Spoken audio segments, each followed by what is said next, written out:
Dr. Terry Hunt is Dean of the U of A Honors College and Professor of Anthropology in the College of Social and Behavioral Sciences.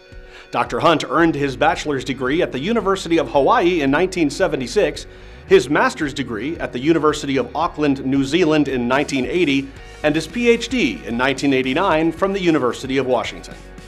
Dr. Hunt previously served as Dean of the Robert D. Clark Honors College at the University of Oregon, where he helped the college secure a top 10 ranking by Public University Honors. Dr. Hunt has led study abroad courses for the past 18 years to Rapa Nui, otherwise known as Easter Island, and he is one of the world's foremost experts on the human and environmental histories of the Pacific Islands, where he has conducted field research for more than 4 decades. In September of 2017, he was named Dean of the U of A Honors College. Dr. Hunt is the author of The Statues That Walked, Unraveling the Mystery of Easter Island, and his research was the focus of a National Geographic magazine cover story and a nationally televised TV documentary in 2012. Let's have a warm Rotary welcome for Dr. Terry Hunt.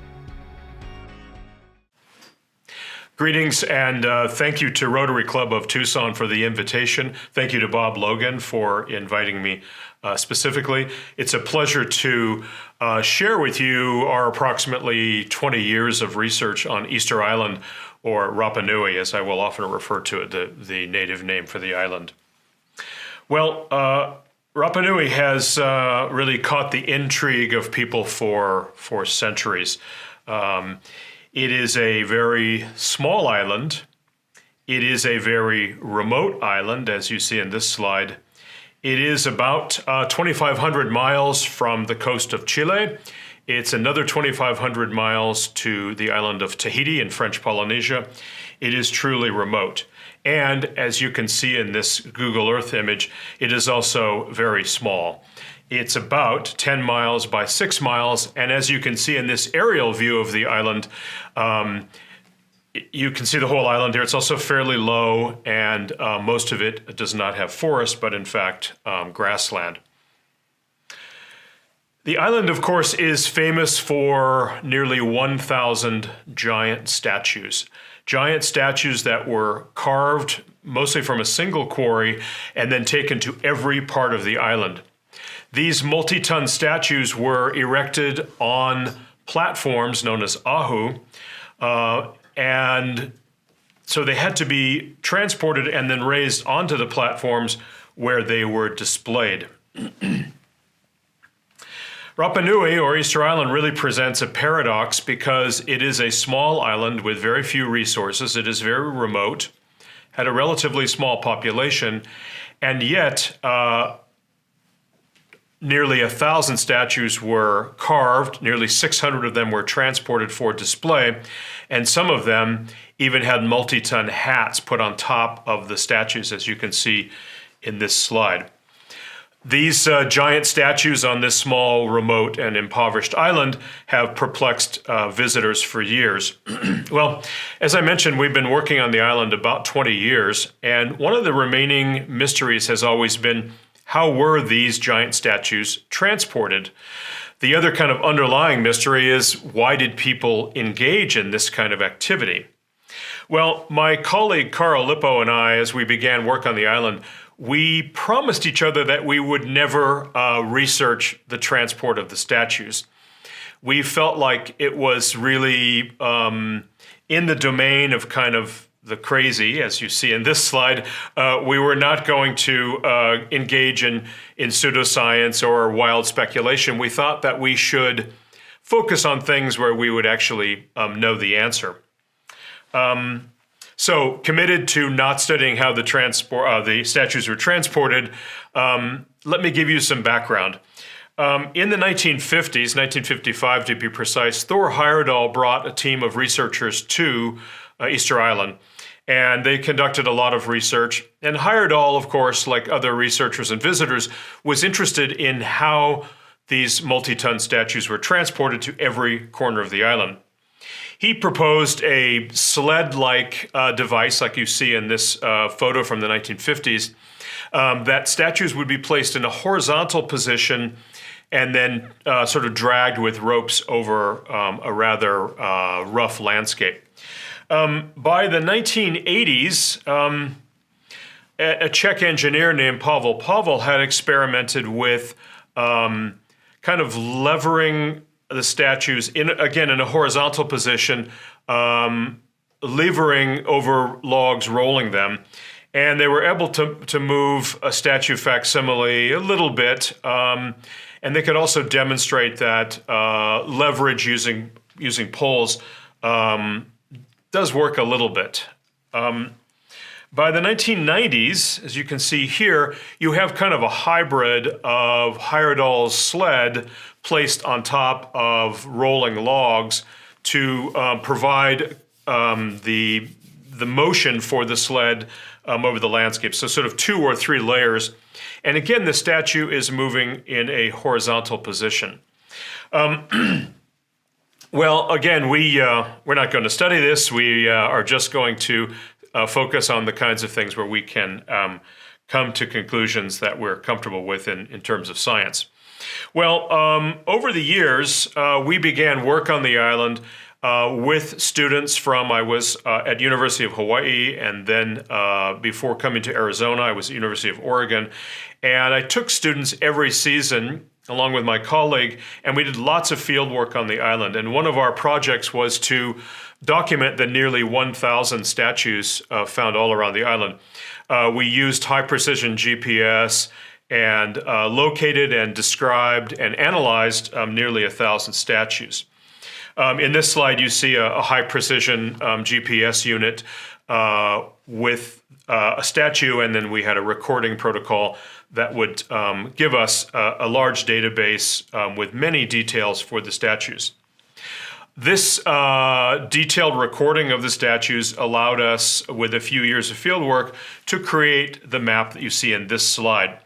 This map shows you the blue triangles that are about a little more than 400 statues in the quarry. I'll show you some slides of that in a minute, in various stages of completion. The red stars are about 60 statues that are found along the roadways. And then the green circles are more than 500 statues that are found throughout the island. Many of them have been transported to locations where they were or are on display on the massive stone platforms known as ahu. So you can see in this distribution, they really are all over the island, some transported up to, depending on the routes they took, about perhaps as much as 12 to 16 miles. Also, with the red stars in this slide, you can see some dashed lines. Those are the remnants of ancient roads that we can see from satellite images and mapped. And you can see that near the center of the island, they're truncated. And what happens is the ancient roadways run right into modern agricultural fields. And so plowing for corn or watermelon kind of ruins the ancient archaeology, as you can imagine.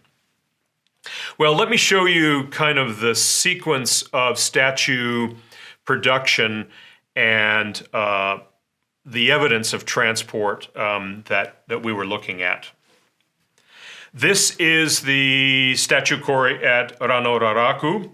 It is a volcanic cinder cone comprised of welded tuff. The volcano is exploding, and as it extrudes the ejecta from the eruption, it welds back onto itself and creates kind of a conglomerate stone that's actually fairly soft. Welded, the constituent parts are welded back to one another, and it forms that fairly soft stone that could be used to carve.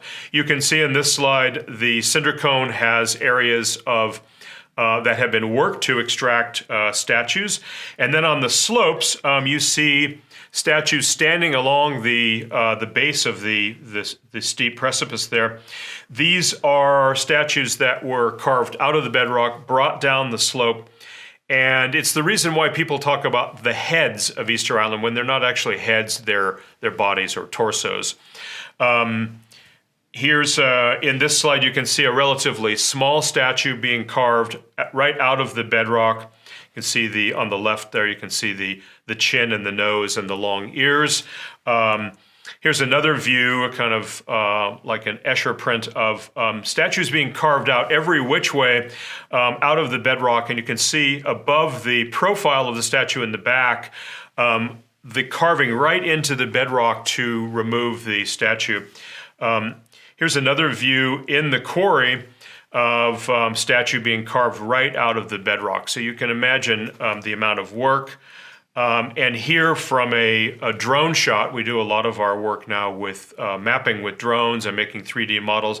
If you look closely near the upper left of the area where stone is being extracted, there is about a 60-foot tall statue laying in the bedrock, one of the largest statues on the island. This was never transported, but there you get a view of statues being carved out of the bedrock. The statues were carved with simple, dense basalt hand axes like these in this slide. Nothing fancy, but something that was harder than the soft stone, could be held in the hand and used to work the rock of the quarry to create statues. So to sum up the actions in the quarry, you can see here, A is what happens when the stone is being carved in the quarry to create the statue. The statue is left on a keel, and the keel is the last thing to be removed, and the statue is, using gravity, is slid down the slope, as you see in B, and it goes from a horizontal position to an upright position for the first time. As you see in B, where it's now standing in an upright position. C is what would happen when the statue is moved out of the quarry in an upright position. And you notice there that on the slope, it's been brought down into a pit to bring it upright. And what you have to do on a pit is open up the front of that pit and you can move it out, so that there's no trying to maneuver it out of the pit. You simply open the front and move it on out.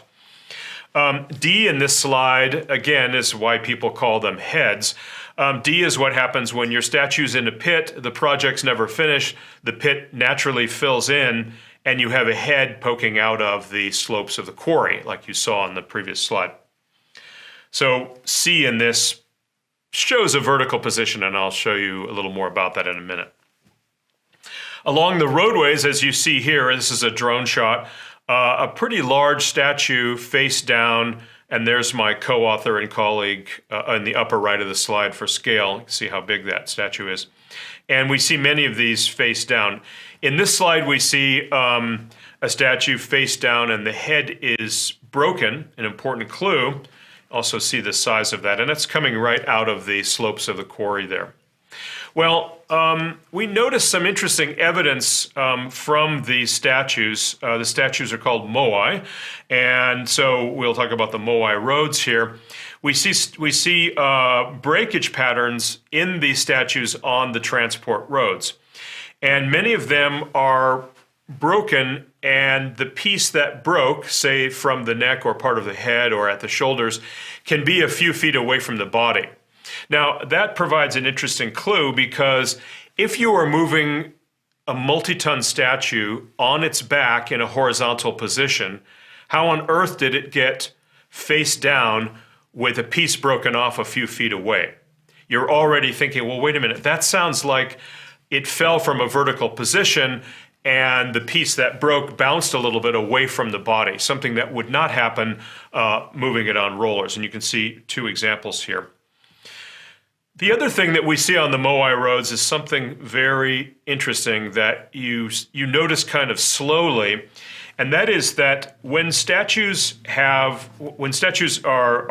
on the roadways, let me just put it that way first, we notice that their position going uphill on the road is on their back. Downhill, downslope on the ancient roads, the statues are on their face down, on their backs. And you begin to say, now, wait a minute, why is the statue's position face down or on their backs strongly associated and can be statistically shown to be strongly associated with slope? That begins to point to the conclusion that these statues were being moved in a vertical position, and the slope they fell on is in relation to the direction that they're going and where the gravity would have taken them.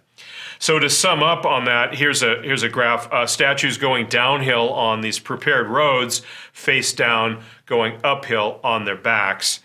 And you can see in this slide, we're also illustrating areas of construction on the statue roads.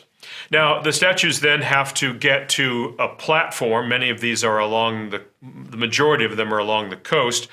They have to be moved up onto a platform, some of them several feet tall, turned around to then face back, usually from the direction from which they came. The statues face the communities who erected them. They are not facing out to sea. They are really deified ancestors, and so they look at the community who has deified them.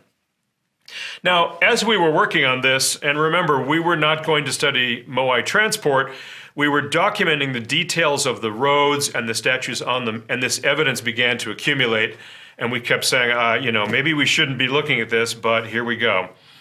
We noticed something kind of surprising, and something that other archaeologists had never made note of, and that was that the statues on the roads, that is, those that were undergoing transport and had been left in transport, were different from the statues that were found on the platforms. And in this slide, the differences are shown. The road Moai have not had their eyes carved.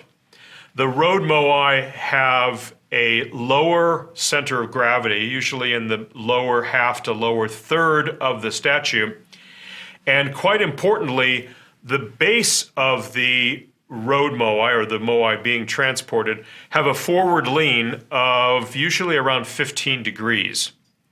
So if you wanted to stand a Moai up that was found lying next to an ancient road, it probably would not stand up. And I'll show you how we realize this. The distinction then is that the Moai that have reached the final platforms, or ahu, for their display, have a flattened base so that they stand straight up. The center of gravity has been moved. Of course, you can't add stone to this, but you can subtract stone by removing part of the lower part of the carving of the statue, shifting the center of the gravity upwards, and then carving the eyes. So these differences mark Moai that are ready and are on display versus Moai that are being transported.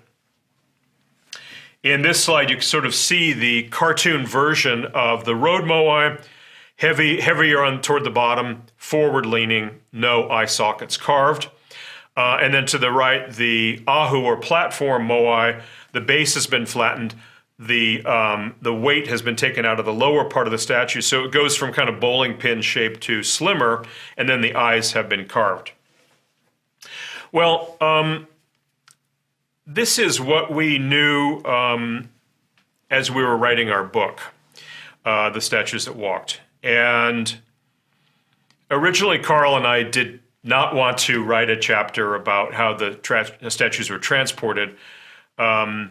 We had refused to kind of delve into that, and we were talking with our great editor, and she said to us, if you're writing a book about Easter Island, you have to write a chapter about how the statues were transported. You can't leave that stone unturned. And we said, yeah, we don't know how they were transported, so we're not going to write about it. And she said, you guys need to figure it out. And so we figured it out. Now, what I want to share with you is that what I just showed you was what we figured out and is what is reflected in the book. And we said the statues were moved into vertical position by all the field evidence of the statues found along the roads, the way they're broken, etc., what I've just described to you. And the title of the book, The Statues That Walked, is because if you ask the islanders how were the statues transported, they have a very simple answer. And that answer is they walked. The statues walked. And archaeologists and visitors and other scientists have always sort of thought, well, that's an interesting metaphor. It's sort of a quaint view of things. And the attitude has often been, we'll figure out how it really happened. And on the one hand, we could take the islanders' word and just say, hey, they walked, end of story. But in science, we have to figure out independently and also how. What does walking mean? And so what I showed you is what we knew. And then as the book was coming out in publication form, we were talking with National Geographic about a documentary. And National Geographic wanted us to address the walking as well. And we had shared with National Geographic what you see in this slide, of using structure for motion software to make 3D models that we can manipulate on our computer. But of course, 3D models on the computer can also be printed as 3D models in physical form. And you see here that you can take thousands of photographs, convert those photographs into data points, a data cloud, and then into 3D modeling as you see here. Here's an example of a real statue 3D model on the computer screen. This is how we could originally study center of gravity, the forward lean on the base, etc. And we could really study Moai shape and form in a virtual way. Here's another view. You can see the forward lean of the statue. Well, an engineer at University of Washington contacted us and had looked at the 3D models we'd put online at this point. And he said, can I use your data? Can I use the photographs? And we said, sure, what are you going to do? And he said, my students are going to use 3D printing and print some little moai, some statues from your photos, and it'll be an engineering lab exercise. And we said, oh, sure, can you send us some? So we had little moais on our desk that were printed at University of Washington. And we told National Geographic about this. We showed them the models in some of our conference calls. And they said, wow, if you can use 3D modeling and print a little moai to put on your desk, how about we print a giant moai or a mold for a giant moai, and you guys show us in a TV documentary how these multi-ton statues were moved. And we said, no, we're not going to do that. We don't know how to do that. Read the book. We've shown you that the evidence points to vertical movement, that horizontal movement is not correct, doesn't fit the evidence. And they said, well, that's not interesting TV. We want to sort of combine research with reality TV. And we kept saying no, and then they doubled and tripled our grant, and we started to realize, okay, we're being bought. I guess we'll give in and do this. And we were very nervous about it. And as you see here, even before the conversations were over, as we were telling them no, National Geographic had a mold made with some engineers in Washington State, and they began to make a Moai replica, perfect Moai replica, and you can see it being hatched here out of the mold in northern Washington State, and then it was shipped to Hawaii for filming, and here it is out of the crate. It is a perfect millimeter by millimeter replica of a real road Moai, one that had been in transport and abandoned in ancient times. Well, in this slide, you can see, here's me and Carl. We named the Moai replica Hotu Iti in honor of the first Polynesian voyager to the island, the discoverer of the island. He's 3 meters, about almost 10 feet tall, 5 tons, and the concrete has been modified with styrofoam so that it reflects the specific gravity, the density of the volcanic tuff that the statues are made of. So we've made the best replica we could. And I often point out to folks that this is not our statue, this is not our replica, it's a perfect replica of their statue. And that's important because they did the design, we just borrowed it for experimentation purposes. Well, let me show you what happened. We had some honors students from the University of Hawaii, where I was working at the time, and with National Geographic cameras rolling, we tried with a minimum of ropes how to move the statue in a vertical upright position. Safety rigging attached to the statue, Hunt and Lipo finally have the chance to test their walking theory.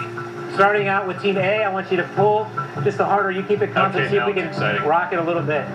Ooh. Ooh. Ooh. Okay, hold it. Let's see how we're going. I want you guys to spread out a little more so that you're holding it, but more at an angle.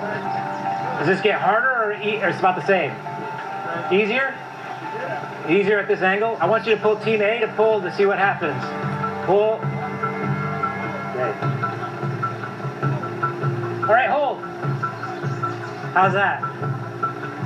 You guys exhausted? Okay. The teams continue to move farther and farther apart, simultaneously pulling and trying to twist the statue. But it's just not working. But it's just not working. 2 ropes did not work. We were only able, as you can see in the video, we were only able to sort of wiggle the statue. And we wanted to start with a minimum rather than, putting 10 ropes on there. Let's see what the minimum is and work up to see what we need to get the statue into motion in a vertical position. We had 2 days to film with National Geographic. It was all constrained by budget and a hydraulic crane and travel schedules and everything, thousands of dollars at stake. And on day 2, literally with 45 minutes left, and lots of interesting problem-solving efforts and teamwork, let me share with you what happened. Now, 3 ropes, 1 in the back, 1 on each side.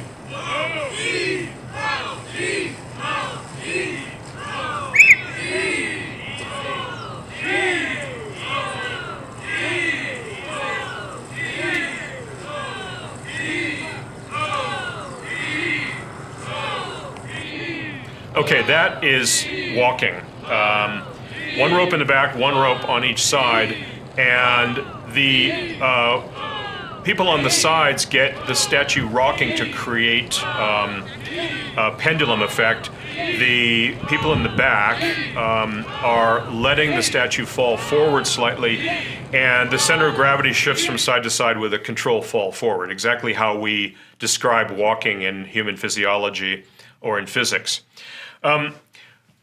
This was incredible. It was the most amazing moment of my life. It still counts as that. And we saw this multi-ton statue become into motion. It was absolutely phenomenal. That night we had a party celebrating the publication of our book, and all 5 of the native Rapa Nui or Easter Islanders were at my home. They're friends of mine. And at the end of filming that day, National Geographic said to us, please, no photos, no video, no Facebook, nothing. This is absolutely under strict embargo. But I snuck my iPhone over to a friend of mine. I had about 30 seconds of, contraband video of the statue walking. And I wanted to show it to my friend from the island. And she watched the 30-second video several times. She was absolutely astonished, something she'd never seen before. And she said, yeah, that's walking. And then as she watched the video, she began to sing a song. And the song, she put her hands down to her sides like a moai, and she began to rock back and forth. And she sang a song. And I said, what's the song? And she said, Terry, it's the Moai walking song. I said, what? You have a song? And she said, yes. We all learn it as kids. And I thought, wow, okay, the dumb anthropologist. Here, they have a song about Moai walking. And here we go. Well, this was amazing because what it brought together was archaeology and living culture and memory from living culture in the most amazing way, something that archaeologists don't see very often. I want to show you the rest of the video. It goes for almost 3 minutes. You're going to see the statue walking, but edited into this is going to be 2 of the islanders singing the traditional song for Moai walking.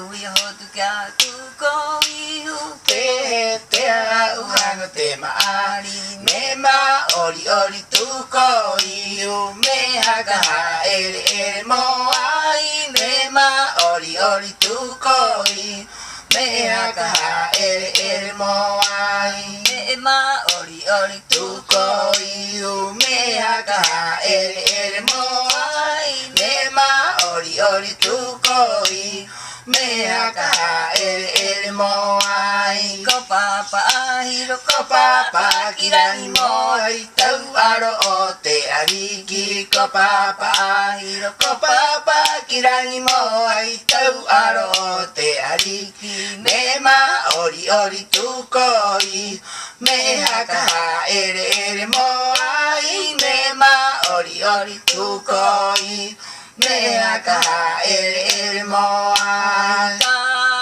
mautero ngorongo ka tuko iwere ka mautero ngorongo ka tuko iwere ka mautero ngorongo ka tuko iwere ka mautero ngorongo ka tuko iwere me ma ori ori tuko iu me haka ere ere moai me ma ori ori tuko iu me haka ere ere moai me ma ori ori tuko iu me haka ere ere moai me ma ori ori tuko iu me haka ere ere moai.